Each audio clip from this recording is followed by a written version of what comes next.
Well, thank you all for welcoming me here. I've been actually was here one other time about, I don't know, maybe 2017, 2018, right after I took this role. So thank you all for having me back and for the lunch. Always good to be with other optimists. I think, I was reading the creed and listening to the creed, and I think we need a lot more of this, especially in today's day and age. So I applaud the mission of the group. So with that, I will, and this will be very obviously very informal. So if I say anything that you want me to expand on, or you have a question, just stop me during the process, and we can just have a conversation about things rather than kind of a presentation, if that's okay with you all. But I'll probably start here with the mission of what SD1 does. And what we do is we provide reliable and efficient wastewater and stormwater services throughout northern Kentucky for the benefit of public health, property, the environment, and also for the economic vitality of the northern Kentucky community. Just some kind of background or some information about the service area and the assets that we maintain. We have 191 square miles of service area. We have 17,000 miles. I'm sorry, I'm going to take a step back. That's too many. 1,700 miles of sanitary sewer pipes, 3 major treatment plants. And if you're not familiar with any of them, we do give tours. It's very interesting to tour a sanitary sewer treatment plant. If you've never done that, I'd encourage you to do that. Our largest is Dry Creek, which has a 46.5 million gallon per day operating capacity, but averages only about 30 million gallons a day. We have Western Regional out in Boone County, which has 20 million gallons a day capacity and runs at about 11.3 million gallons a day. And finally, our Eastern Regional, which is our smallest plant, has a capacity of about 4 million gallons and runs at about 1.2 million gallons a day. So we also own and operate stormwater systems through 30-plus co-permittee cities throughout northern Kentucky, and that's about 171 square miles of service area for our stormwater.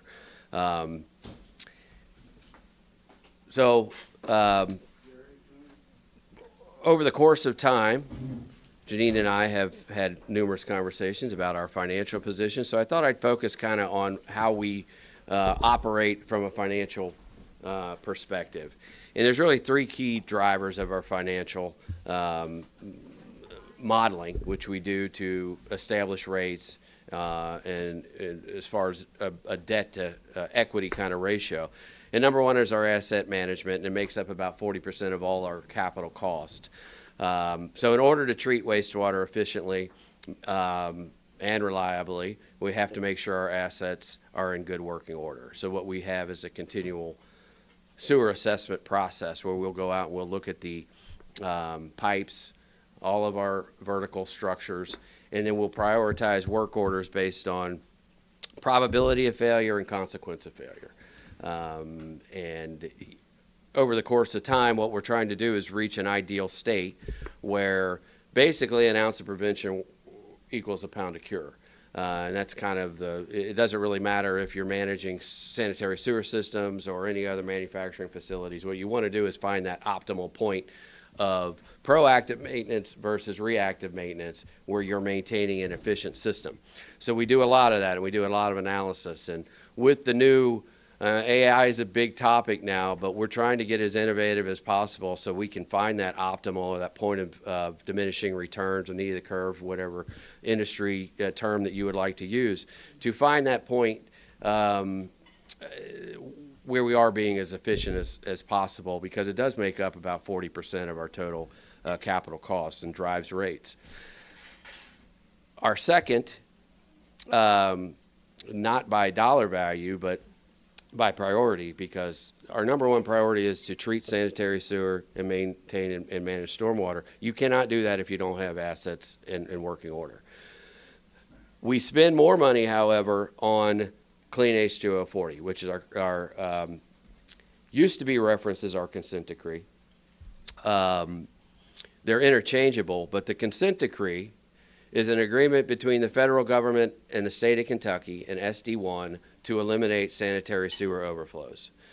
So in our system, in dry weather, when it's not raining, we have plenty of pipe size and capacity to service the area. It's when it starts to rain that we start having problems. And when the rain enters our system through a variety of ways, manholes, cracks in pipes, water infiltration, that inflow and infiltration pushes sanitary sewer out of the tops of manholes and into the environment. That's a no-no under the Clean Water Act of 1972. So the consent decree is our plan. Well, the consent decree is the agreement. The Clean H2O40 is our plan to remediate that problem.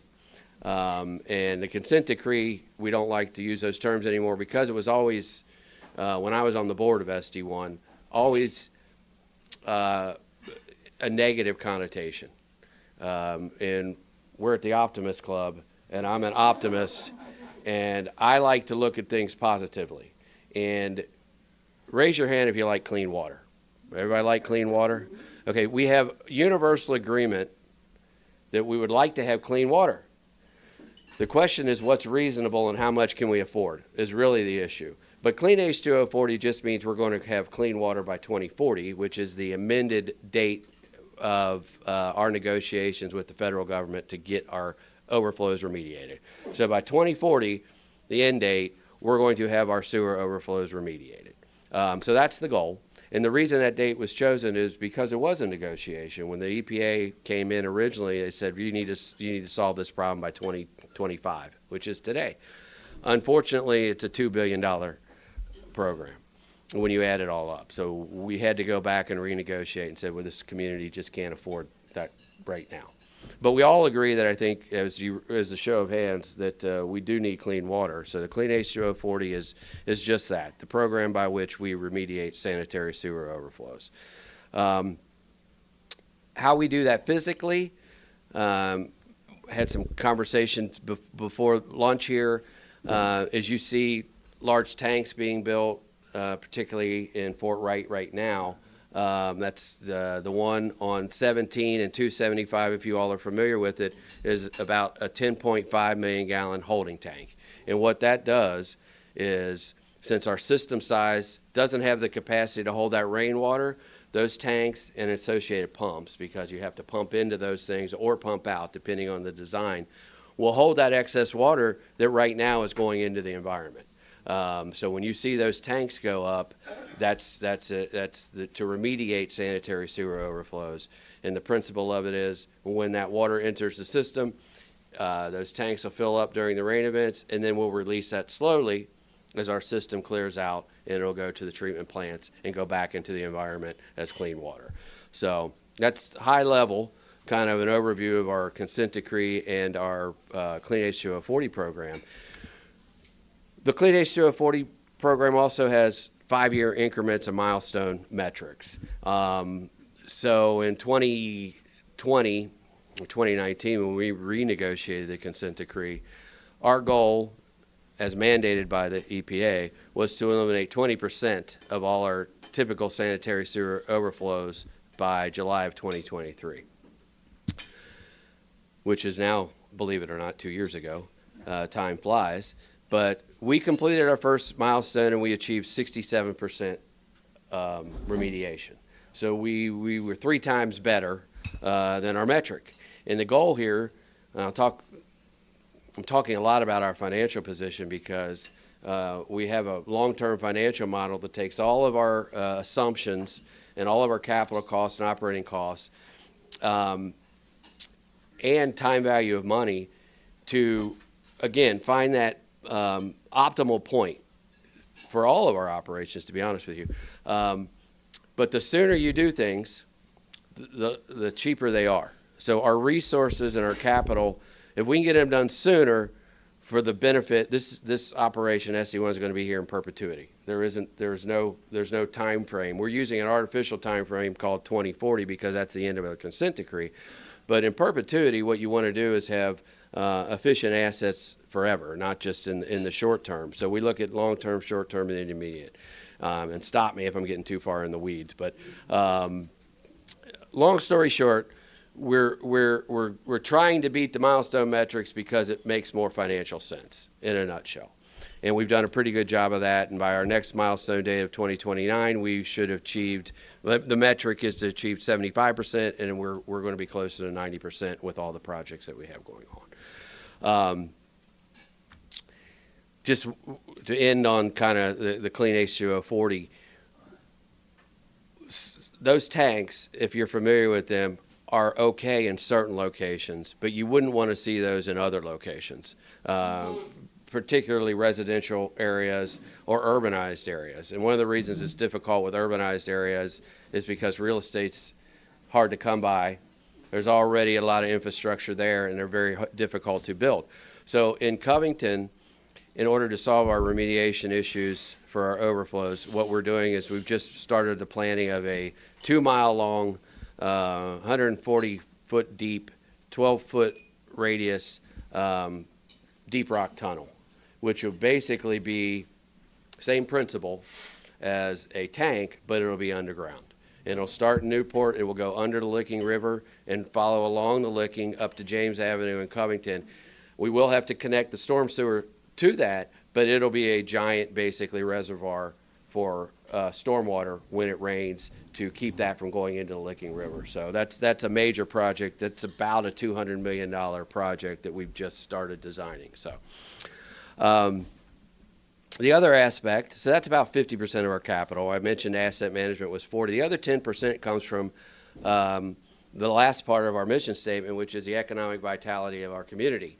And what we did is we asked each of the 3 counties to prioritize their growth strategies so that we can be a partner in providing sanitary sewer where they see they need it for the economic growth of their counties.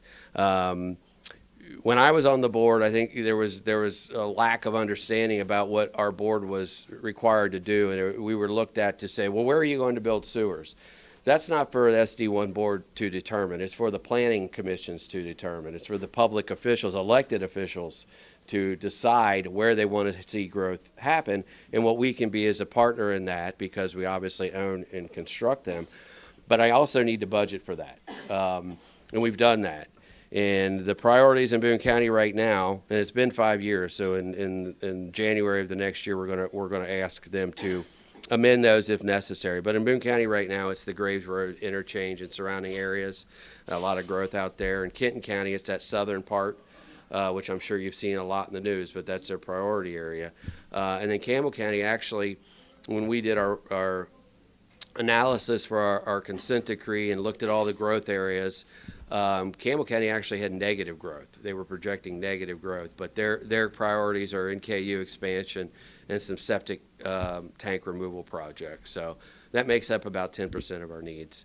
So we take all of that information, we put that into our financial model, and that's the basis for how we determine current and future rates moving forward. I want to talk a little bit about our stormwater utility, because we do operate separate utilities. One is the wastewater, which I just described, and then the second is the stormwater. We've gone through a lot of changes in our stormwater program over the past 7 years, really. The first is that we took a hard look at who and where people were being charged for stormwater. And then what we did is we shrunk the circle, and we took about 1,500 properties outside what we didn't feel was appropriate area to shrink the circle, is what we call it. But the criteria we used to do that was, if you're in an urbanized area, which means you're using urbanized services, if you're in a co-permittee city or within 1,000 feet of SD1 infrastructure, that's the criteria by which you are in the service area. The boundary was drawn with those criteria. And we have lowered, over the course of the last 5 years, we've lowered our stormwater fee 4 out of the last 5 years to our current bill is now less than $4. It's about $3.90. So I know that we continuously have to raise rates on the wastewater side, but at the same time, we're trying to be as efficient as possible, because Janine has her bill right here. When you get your bill, It does segregate it, but at the end of the day, you care about what check I'm writing, right? What is the amount of money that's coming out of my account? So they are offsetting. We try to do the best we can. I'm a strong advocate. My background is in business. I'm a business person, and I see the ratepayers, kind of the shareholders, in that we need to be as efficient as possible because the ratepayers are the ones footing the bills. So we need to make sure that we're doing everything we can to keep those bills as low as possible. And I think I've covered most of the high-level stuff. So I'll start the question answer with the written question that I received. I only have one, so if anybody has any other, they can send them on up. But how much of the 2040 plan involves actual water quality versus efficiency and environmental issues? So I'll answer the question this way. The EPA represents the environmental aspect of what we're doing. And again, we all agree that we want clean water. It's to the reasonableness and the standards and the affordability. So in our negotiations with the EPA's position was they didn't care necessarily about economics. They cared about water quality. And we have standards that are somewhat spelled out by Congress through the Clean Water Act. But like a lot of different things, it's left up to some bureaucrats to interpret. So that's kind of the negotiation part of what we did. But the EPA represented the water quality side, and what we were doing is we didn't want to ignore the water quality side. We just wanted to make sure that we could afford to do that. So I think what we ended up with was a good balance. I think that what we have is a plan that is sustainable, that we can achieve the goals, but do it in a way that doesn't bankrupt the community. So I do think that we've come to a happy meeting place, or a happy medium in all of it, and I don't think either one of them is necessarily suffering. So the goal of a good negotiation is not to beat your opponent over the head. It's to have as close to a win-win as you can get. And I think with our plan, we have a win-win with the federal EPA on the clean water aspect of it. I would argue that the scientific nature of how you measure clean water, if they ask us to do any more, I would adamantly oppose, because of one reason, or a lot of reasons, but one particular. A lot of the pollution that is in our waterways is caused by agricultural uses. And it's not caused by sanitary sewer overflow. So if you measure pollutants in water, there's no way to determine how much is caused by a sanitary sewer overflow or runoff from agriculture. But I can tell you, agriculture is a lot more than what we do, just anecdotally, but they're unregulated. So what the federal government says is, we don't really care if we're solving the problem. We just want to, and forgive me, sometimes I'll say these things, but they want to make it look like they're solving a problem and throw a lot of money at things.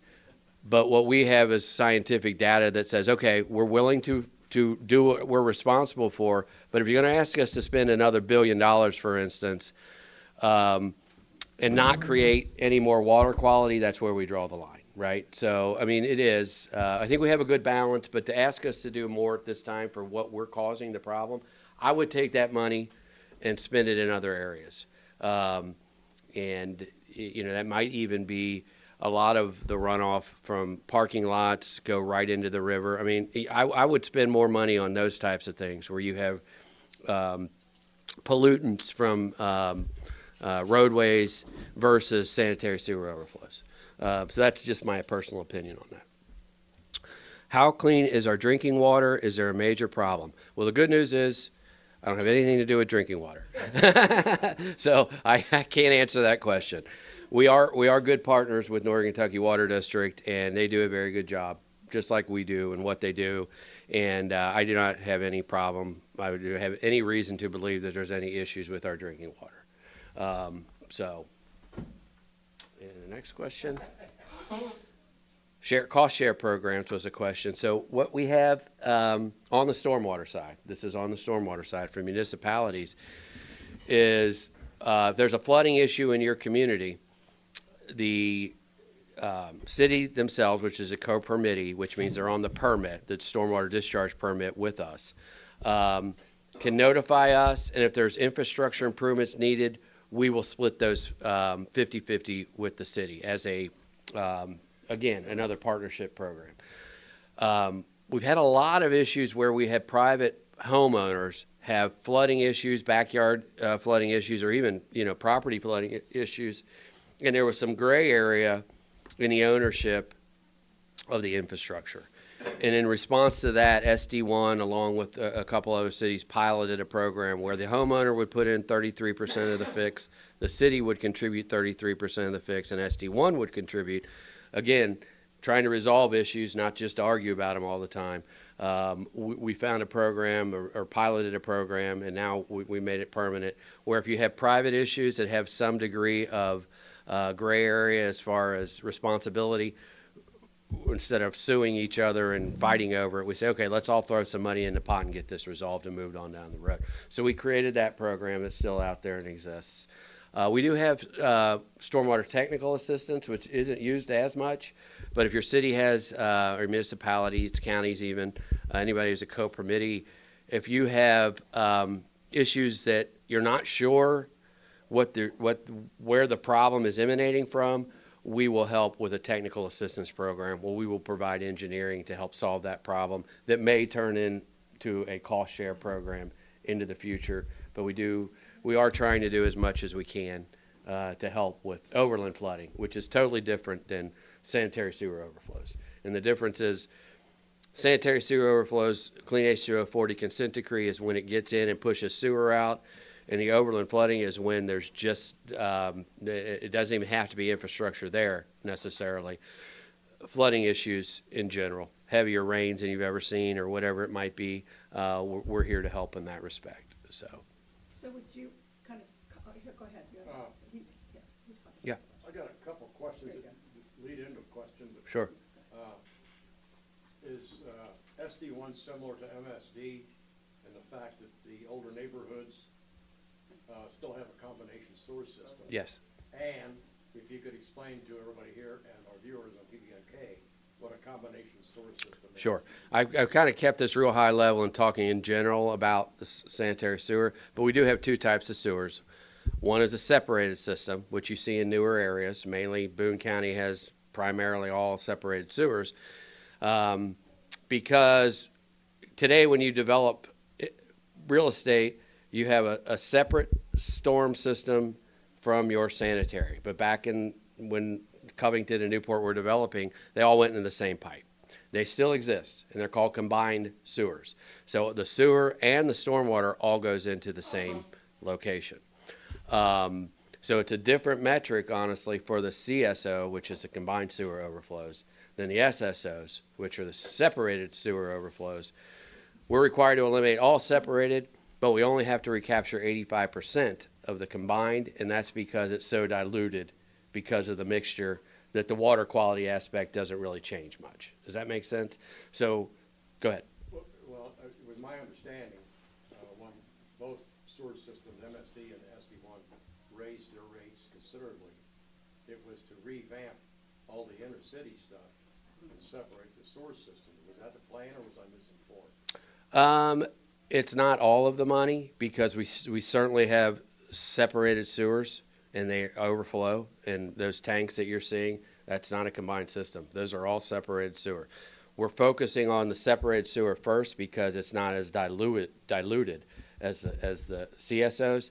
So our first half of the program is all SSOs, and the second half is the CSOs. And I will tell you right now, I have the numbers right in front of me. I can tell you exactly. But there's not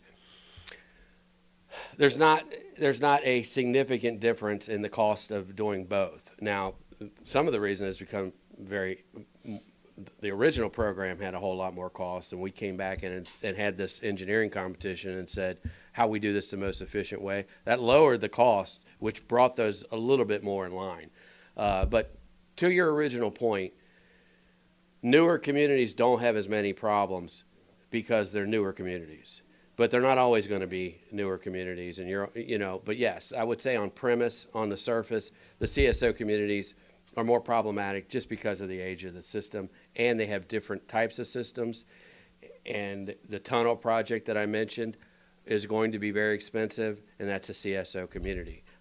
So I think on the surface, I would say, if I had to answer it directly, yes, CSOs are probably more expensive, but significantly more to where I feel that there's an imbalance between all of this. I don't feel that at all. I think it's an investment that all of Northern Kentucky is making fairly, so everybody is fairly represented. But is there any plans underway to separate the combination storage systems in the interchange? Some. So we have different strategies, and separating those systems is much more expensive because of the reasons that I've stated. So we're trying to solve the problem to the standards established as efficiently as possible, and that you really can't afford a lot of separation, but we still have separation in the plant. But the idea is not to separate all the sewers, no. What we've decided we're going to do is just accept the fact that they're still combined and create this tunnel system that will allow that to stay out of sight, out of mind, and then pump to the plant and treat it so it doesn't get into the waterways. I got curious, just out of Yeah. curiosity. You mentioned the tunnel system's gonna go into the licking. Yes. How do you do that? Well, if you look at a 3D model of the river, the Licking River's, like this, right? The water flows through like a ditch. Underneath that is from the bottom of the river to the core of the earth. Yeah. So we're finding that rock layer beneath the Licking River and going right underneath it. So it's going to be very deep tunnel. How So deep do you have to go so that the water from the licking doesn't break through into the? 140 feet is the average depth. 140? Yeah. The So licking is about what, 12, 15? yeah, I mean it's not even an issue. Okay. So yes, but it is interesting. That's why I mentioned it. I thought it was one of the more interesting things that we Started did. that yet? We've started the planning. I remember hearing about it a while back. Yeah, it's going to be a long time before we actually start putting equipment on the ground, but we've started the planning. Where are you plan. gonna put the equipment on the ground? How do you see that equipment? See that? So these are giant tunnel boring machines, and what we have is we're negotiating. We bought one piece and we need another to launch the machine. But you don't need a ton of space because that thing starts going down and it stays down. So you don't really need, the space is underneath. And the difficult part is getting the spoils or the overdig or the material out Yeah. and then taking that somewhere to be disposed of. So the machine itself, I mean, you need a couple acres to launch this thing. But it isn't, and it will be interesting when it starts happening, but we visited lots of tunnel boring machines before we made this decision and saw the whole operation. And it's not as, you won't notice it being some major disruption if you're in that area. You'll know it's there, don't get me wrong. It won't be any more disruptive than some of the other projects we have, like the tank. It won't be any more disruptive than building a tank. Is this similar to what they did from France to England? Yeah, it's the tunnel, similar. What's the most similar, I think, right now is, I don't know, Elon Musk has this boring company that went to Las Vegas and bored a bunch of tunnels under all the casinos to drive his Teslas underneath. They use the exact same type of technology and equipment for that, so. Yes, sir. Is this tunnel you're talking about similar to what they did in Boone County about Yes. 10, 20 years Yeah, ago? it is, and that's a perfect example because we have one right in our own backyard. And in 2010 to 2012, it's the exact same thing. So if you go out in my area where I live in Burlington, Kentucky, and you go down Camp Ernst Road before you go, or after you go down the big hill and the Camp Ernst is on the right and start coming back up, there's a barn there, a black barn, and inside that barn is a tunnel shaft about a radius of this room here that you access that tunnel from. So yes, it's exactly the same. Second question, unrelated to that. You said that a lot of the water quality, it's a problem, is coming from agriculture. Yes. Where are they taking the measurements? I thought they were taking the effluent of the treatment plant. They do. Ours do. But we monitor in the EPA and Ohio Valley, all kinds of. They're measuring in the Oh, yeah, everywhere. I mean, we do. SD1 has a robust testing program for the reason that I stated earlier. In 2040, they're going to come back to us and say, well, thank you. We need more. And we want to have the data that says, no, we've done everything that we needed to do here. So we have a robust testing program to make sure that we're not going to be unnecessarily regulated. But we do test it effluent. Well, that's under a separate permit. I don't want to get too technical here, but our plant is under a separate permit, unrelated to overflows, where our effluent is tested every day to make sure it meets the permit requirements. And that has a lot of different variables I won't get into.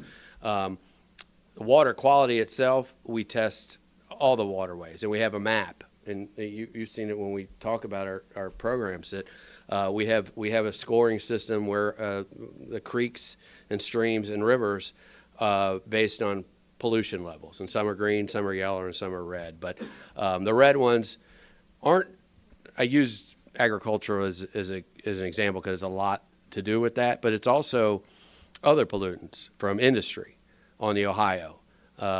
So my point was we're a very small part of it, yet we're the only ones that are regulated, so therefore we're the ones who have to take the brunt when they don't really do enough if they really cared about water quality. And again, these are my opinions and my opinions only. That if I like results rather than, saying we're doing something when we're really not. So I think that those funds could be better used on other things that contribute more heavily to water quality issues. So whoever was right. Is agricultural runoff much of a problem in the Chaney area? Well, it depends on what you would consider a problem, because it's not monitored. Is it a problem for water quality? More than a problem that I have, and I'm spending $2 billion on it. So you tell me. I don't know. I mean, if you care about water quality, you would think that you would want to stop agricultural runoff with the same amount of resources. So there is runoff. It does enter the waterways. It's an unregulated area. There are certain private groups, and the government does give grants to, for instance, have pooling areas to stop that agricultural runoff from happening. And I'm not an expert on agricultural runoff, so somebody who owned a farm or would probably talk much more eloquently and with more of an education on this. All I can say, it's unregulated and it is a pollutant. But is it a problem? It's all in the eye of the beholder. And I just thought there wasn't that much agricultural property. In Kenton, as far as land mass is concerned, probably not. As far as the amount of runoff that compared to what we're overflowing, remember, in a dry day, it only happens when it rains, and then when it does rain, it's diluted. So I'm going to plead the fifth. I have no idea land mass area or what kind of issue it is. My comparison is only for what I control. So I don't want to disparage the farmers, because that's not my point at all. So. I have a question. Yes. Yeah, the tank that you talked about on 3L. Yeah. Is that pulling out of the creek, or is that pulling out of your system, your sanitary sewer? So the tank is in combination with a pump system, and we're also upsizing a lot of pipe. You'll see all down 17. So we have to upsize the pipe to get it to convey. We have to upsize pumps to get it to pump. And the whole theory, or the engineering behind it, is that series of infrastructure, upsizing pipes, pumps, and tanks, is the solve to keeping it in the system.